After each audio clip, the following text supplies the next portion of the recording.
Urdu cover के मुअज़्ज़िज़ दोस्तों, मैं माजिद मलिक और आप तमाम देखने और सुनने वालों को अस्सलाम वालेकुम। नाज़रीन ग्रामी, बस पहाड़ी इलाके से गुजर रही थी।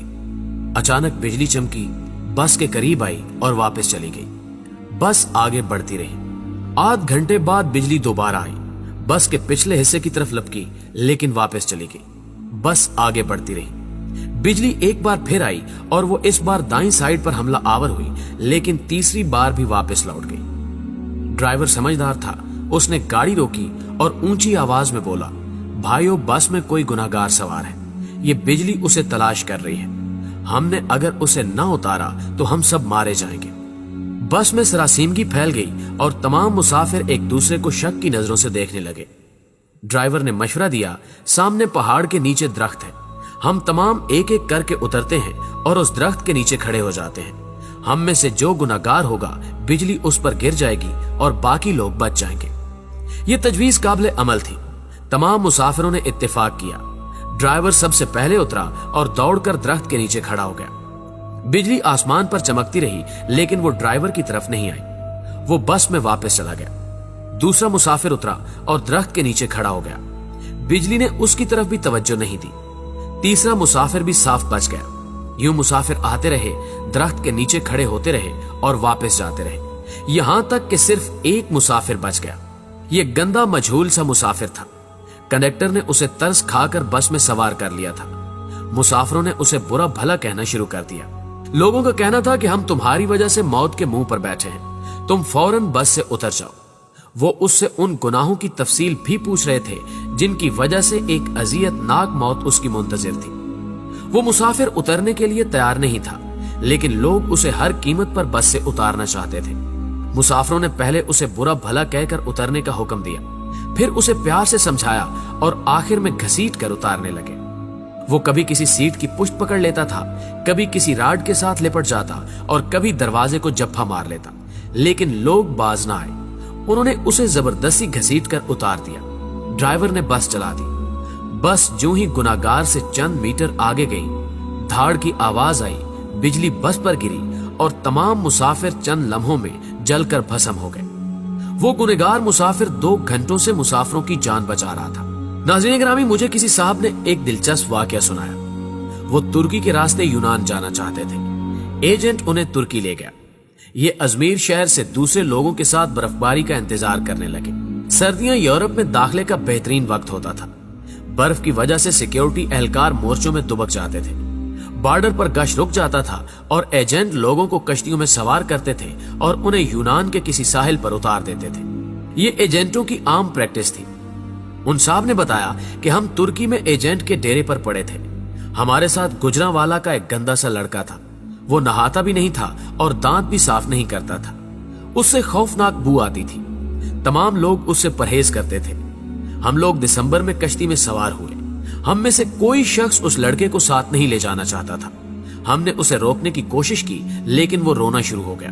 एजेंट के पास वक्त कम था, चुनांचे उसने उसे ठुड्डा मारकर कश्ती में फेंक दिया। कश्ती जब यूनान की हदूद में दाखिल हुई तो कोस्ट गार्ड एक्टिव थे। यूनान को शायद हमारी कश्ती की मुखबरी हो गई थी। एजेंट ने मुख्तलिफ रास्तों से यूनान में दाखिल होने की कोशिश की, मगर हर रास्ते पर कोस्ट गार्ड थे। इस दौरान उस लड़के की तबीयत खराब हो गई। वो उल्टियां करने लगा। हमने एजेंट से एहतजाज शुरू कर दिया। एजेंट टेंशन में था, उसे गुस्सा आ गया। उसने 2 लड़कों की मदद ली और उसे उठाकर यख पानी में फेंक दिया। वो बेचारा डुबकियां खाने लगा। हम आगे निकल गए। हम अभी आध किलोमीटर आगे गए थे कि हम पर फायरिंग शुरू हो गई। एजेंट ने कश्ती मोड़ने की कोशिश की। कश्ती अपना तवाजुन बरकरार न रख सकी और वो पानी में उलट गई। हम सब पानी में डुबकियां खाने लगे। मैंने खुद को सर्दी, पानी और खौफ के हवाले कर दिया। मेरी आंख खुली तो मैं अस्पताल में था। मुझे अमले ने बताया कि कश्ती में सवार तमाम लोग मर चुके हैं, सिर्फ 2 लोग बचे हैं। मैंने दूसरे शख्स के बारे में पूछा। डॉक्टर ने मेरे बेड का पर्दा हटा दिया। दूसरे बेड पर वही लड़का लेटा था जिसे हमने अपने हाथों से समंदर में फेंका था।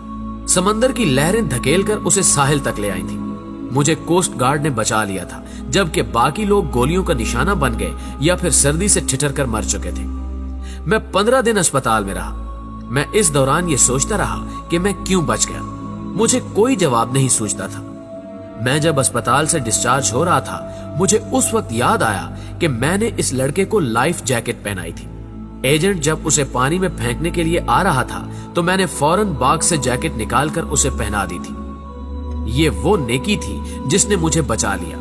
मुझे जो ही ये नेकी याद आई, मुझे 6 माह का वो सारा जमाना याद आ गया जो हमने उस लड़के के साथ गुजारा था।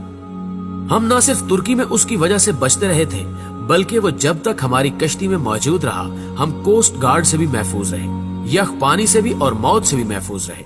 हमने जो ही उसे कश्ती से धक्का दिया, मौत ने हम पर अटैक कर दिया।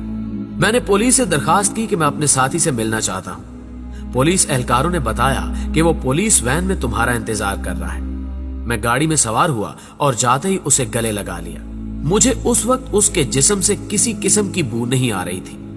मुझे मालूम हुआ कि मेरे साथियों को उसके जिस्म से अपनी मौत की बू आती थी। ये उन लोगों की मौत थी जो उन्हें उससे अलग करना चाहती थी, और जो ही अलग हुए सब के सब मौत की आगोश में चले गए। नाज़रीन ग्रामी, मेरे एक बुजुर्ग दोस्त जवानी में अरबपति थे, लेकिन उनकी जिंदगी का आखिरी हिस्सा उसरत में गुजरा।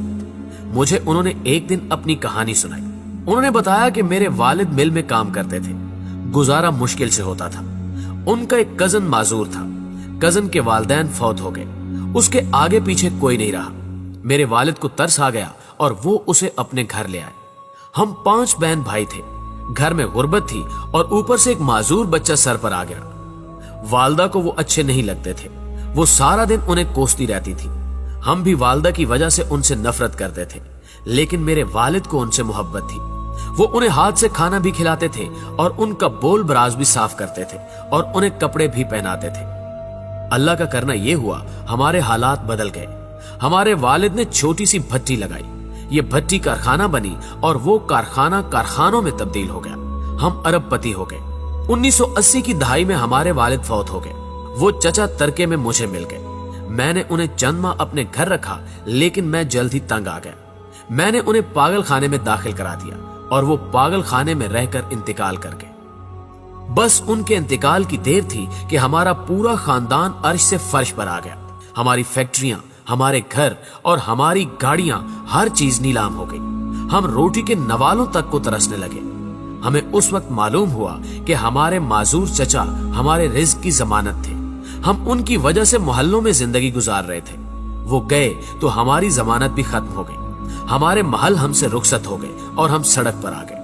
प्यारे दोस्तों, ये तीनों वाकयात आपके लिए हैं। हम नहीं जानते कि हम किन लोगों की वजह से जिंदा हैं, हम किन की वजह से कामयाब हैं और हम किन की बदौलत मोहल्लों में जिंदगी गुजार रहे हैं। हम ये भी नहीं जानते कि हम किसको बस से उतारेंगे, हम किसको कश्ती से बाहर फेंकेंगे और हम किसके खाने की प्लेट उठाएंगे, और वो शख्स हमारा रिस्क, हमारी कामयाबी और हमारी जिंदगी साथ ले जाएगा। हम हरगिज नहीं जानते, लिहाजा हम जब तक उस शख्स को पहचान नहीं लेते, हमें उस वक्त तक किसी को बस, कश्ती और घर से निकालने का रिस्क नहीं लेना चाहिए, क्योंकि हो सकता है हमारे पास जो कुछ हो वो सब कुछ उस शख्स का हो, और अगर वो चला गया तो सब कुछ चला जाए, हम न रहे, मट्टी का ढेर बन जाए।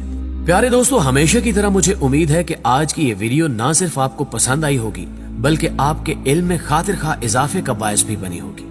अगर आज भी आप इस वीडियो में की गई बातों से इत्तेफाक करते हैं तो इस वीडियो को लाइक करते हुए अपने दीगर दोस्तों के साथ फेसबुक और व्हाट्सएप पर जरूर शेयर कीजिएगा। न्यूज चैनल पर नए आने वाले दोस्तों से गुजारिश है, अगर उन्होंने अभी तक हमारा चैनल सब्सक्राइब नहीं किया तो इसको सब्सक्राइब करते हुए साथ मौजूद घंटी के बटन को भी दबा दें, ताकि हर नई आने वाली वीडियो की नोटिफिकेशन आप तक बाकायदगी के साथ पहुंचती रहे। दोस्तों, आज की वीडियो में बस इतना ही। जल्दी हाजिर होते हैं एक नई मालूमाती, इल्मी और इंटरेस्टिंग वीडियो के साथ। तब तक के लिए अपना ढेर सारा ख्याल रखिएगा। अल्लाह हाफिज।